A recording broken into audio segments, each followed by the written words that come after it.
There was some story I heard, I wish I'd asked Barry Windham about it because I heard it after the Barry Windham interview, but you had some heat with Barry Windham at one point.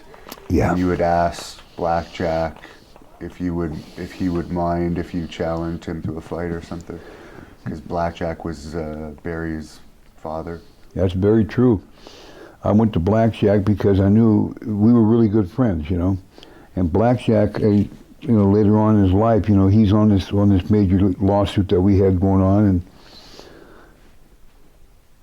Barry was young, and you know, when you're young, I was 29 at the time, so when I came in, he was jealous of his spot, and Dusty was too, and I was getting a push from Eddie Graham loved me, and of course they all rebelled against me, and I could give a shit. So Windham kept fucking with me, and I went to Blackjack and I said, listen, your son keeps screwing with me, and I don't want to do this, but if he continues to do it, him and Rotundo are going to get their ass kicked by me, one at a time, and because they both kept screwing with me. How were they screwing with you?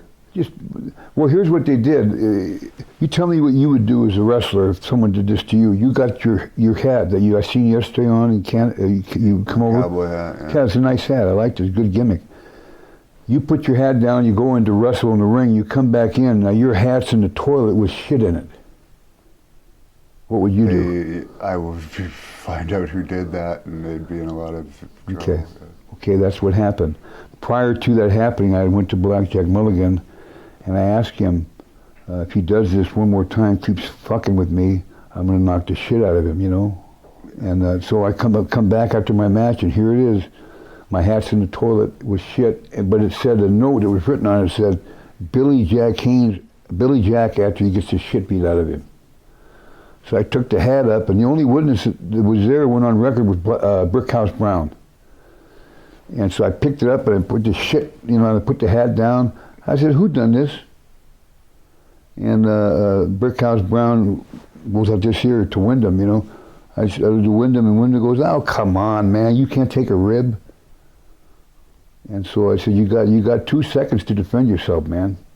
And so like that, man. So I just tore into him, you know. And I don't know I really don't know what happened. It was so fast, you know.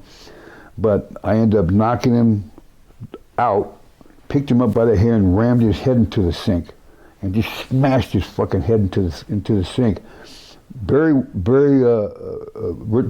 Mike Rotundo, came from behind me and tried to break my arm to release Barry's head in the sink. As I got around it, and then he ran out the building like a chicken shit. This is the truth. He'll deny it or whatever, I don't care. But he ran out. The only witness to that said anything was Brickhouse Brown, and he's on record saying it. So it was after that you spoke to Mulligan? No, before and after. Oh, okay. But Mulligan said, no, hey man, he's 6'7", he can fight. Yeah. Let him do his own thing. So that was the end of it with Barry? Yeah, Barry. It was very shortly after that we had the Miami show, and then they all took off. Barry took off. Rotundo, everybody left and went to North Carolina. Left me there with Eddie Graham, and that was basically the business. That was it. Florida Championship Wrestling at that time went